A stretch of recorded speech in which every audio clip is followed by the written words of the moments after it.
Brian Powell of iRunFar here with Kyle Pietari after his 10th place finish at the 2017 Western States 100. Congratulations, Kyle. Thank you, Brian. And thank you for having me here. I just want to say I've long thought that properly earning an iRunFar interview is one of the pinnacles of achievement in the sports of ultra running. And I don't know if 10th means properly earning it, but I feel very accomplished right now. I mean, I think it's the body of work. I mean, often we'll interview everybody on the podium here at Western States. That's a great accomplishment, but with your 8th place here last year, your 10th place here this year, some good Leadville finishes, some great puking at the finish, possibly a broken leg at mile 7. Yeah, you earned this one.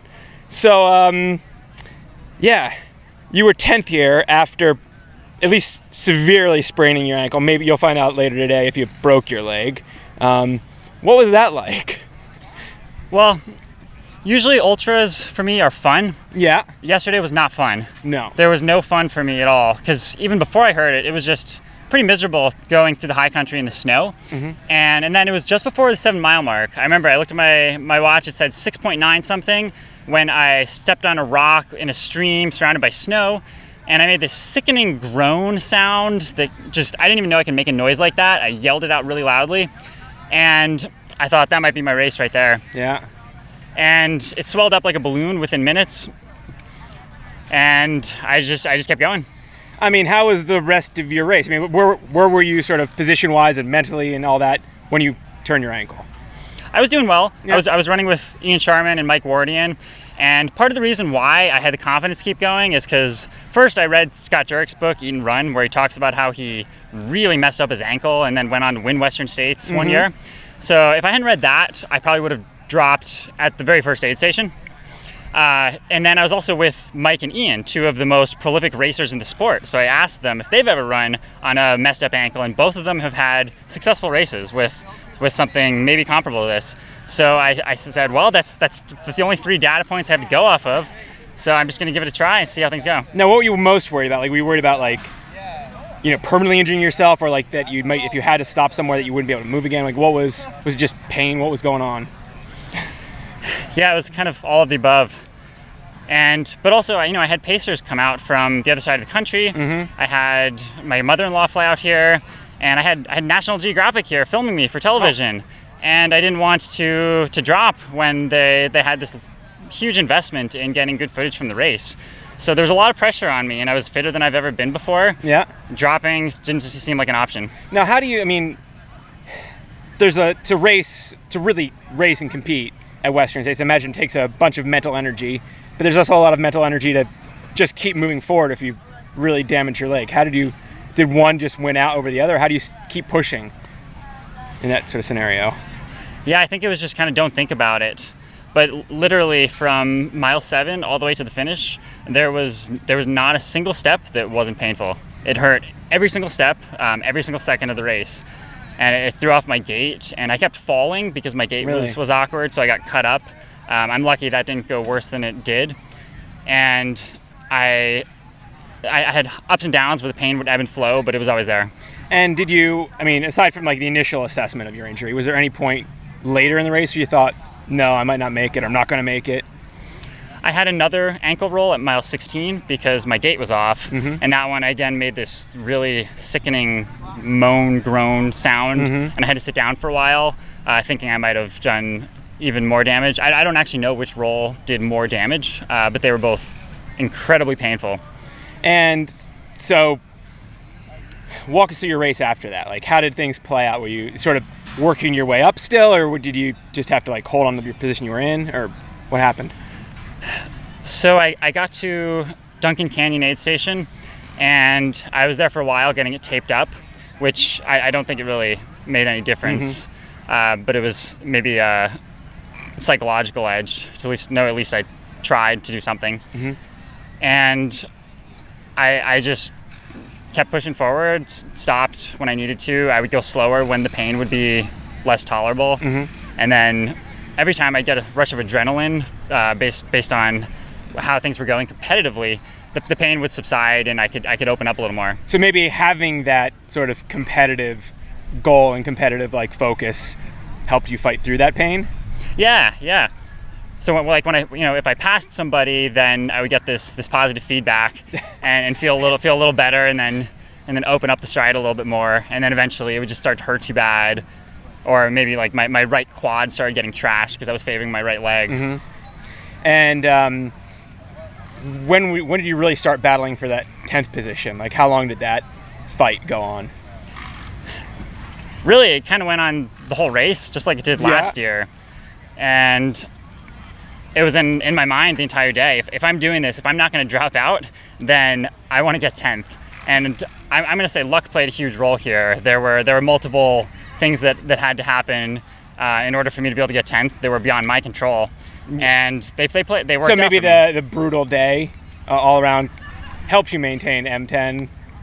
Yeah, and TOEFL got lost, and he would have smoked me if he hadn't gotten lost. And so really, if I hadn't gotten 10th, at this point I would be saying I should have dropped out. That was a stupid thing to do, and I'd be disappointed in myself for not making the right decision. But you stuck it out, and you got your goal. One of your goals. I know you were really fit and probably had higher A goals than that, but yeah. So you were also 8th here last year. Does one of these performances, make you more proud? I couldn't really be more proud than I am of this one, even though, again, I feel like it was kind of stupid for me to not drop, maybe even at the first or second aid station. But I'm pretty proud. I didn't know that was possible for me. And you've had some good success at Leadville the last couple years. Are you headed back there this year?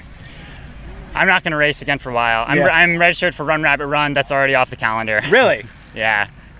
Just day after the race off the calendar, or definitely off the calendar? Definitely off the calendar, because I don't know how long this will take to heal, but it's going to cost me training time, even if I get lucky and it heals really fast. Yeah. Now, how long have you been a runner? Oh, well, I ran cross country and track in middle school and a little bit in high school. And then after college, I got back into it. So you weren't a collegiate runner or anything like that? No, just recreationally. And how did you get back into running after college? Oh, well, I heard about this trail ultra thing, and it was fascinating. Really? So you may have heard about that too. I don't know. But like, how does one hear about that? Like, how were you just like sitting there on the TV or internet? Whoa. Yeah, I had a friend in high school who did some 50-mile races, and I thought that was just insane. And then I moved to Colorado in 2011, where it's much more of a known thing, and my imagination was captured. Yeah. And it's been that way ever since. Well, that's some pretty quick ascendance then, from 2011 moving to Colorado to being here, getting 2 straight top 10 men's finishes. Like, what's that journey like? Well, I think I found out that I'm better at it than I thought I would be. Yeah. But yeah, I don't know. Some luck. And during those 6 years, you've had 3 children, gone through Harvard Law School, and now work full-time as a lawyer. How do you balance all of that? That's a good question. Really, it's just a lifestyle thing for me. Running has to be ingrained into as many aspects of my lifestyle as it can be. Yeah. So I have an unbroken run commute streak since I started working as a lawyer, but last November. To and from my office, I'm yet to commute by any other means. It's between 4.6 and 5 miles each way. So do you think you have to take next week off so you don't break the streak, or is this a reasonable reason to lapse? Yeah, the streak's gonna break, but I'm on parental leave for 1 more week. So if I can heal up within a week, which it won't, then I'll maybe jog it. So you won't make the stupid decision like you maybe did yesterday to keep a little streak going. Yeah. Racing Western States is more important than my run commute streak. Now, your kids are all pretty young. Are they at all old enough to enjoy this experience, or is it still kind of not knowing what daddy's up to out on the trail? Yeah, well, to be perfectly honest, it's one of the downsides to doing what I do here. Yeah. I didn't get to see how things went during the day with my kids. My mother-in-law and my wife and my crew said that the kids were great. They had a wonderful day. Yeah. Being outside all day in the heat. And I kind of wish I could have been there to see them, other than just quick highs at the aid stations. So maybe looking forward to making real use of that parental leave next week. Yeah, and I feel like traveling is a good use of parental leave because you get out of your regular day-to-day routine and you can focus entirely on family. Because you can, I imagine, do some remote working, in which case it's kind of probably hard to be like, oh, I could I need to kind of go work on this versus playing a little more in the living room. Yeah, exactly. Yeah, and not that I haven't worked during parental leave, but you know. Yeah. I think you understand. Totally. You're being an ex-lawyer. So are you traveling the rest of this week, or are you headed back to Colorado? I think it'll be a slow trip back to Colorado. Road trip? Road trip, yeah, with the minivan. It's inevitably a slow trip no matter what when you have 3 kids, 3 and under. All right, well, congratulations on the great race and good luck with the travel. Thank you so much, Brian, and thank you for the great coverage of Western States. It was so fun to look back over the Twitter feed. Did you? You caught up a little bit on what happened? Yeah. Awesome. Well, I look forward to seeing you back here next year. Thanks, Brian, so much.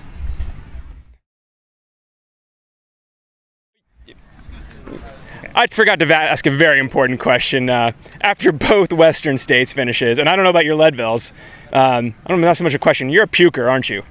Absolutely. And you love ultra running. I love ultra running. Now, like, are you puking out in the trail, or is it totally just hard push to the finish, stop, 5 minutes later puke kind of thing? So I'm 3 for 3 with my hard races at Leadville puking. Yeah. And 2 for 2 at Western States at the finish line. These are both all finish lines. Okay. But last year at Western States and Leadville, I puked on the course as well. That didn't happen yesterday. Really, with my ankle, I didn't have it in me to push it hard enough to get to the point of puking, which may have been an advantage to the bum ankle. Yeah. So you had actually mediated your effort enough to keep food down. Yeah, sort of. Like, how early when you're puking in races are you puking? At States last year, it was a little right after the river. Okay. Leadville, it was going up Hope Pass, and then also out of May Queen. So that was a little earlier. Yeah.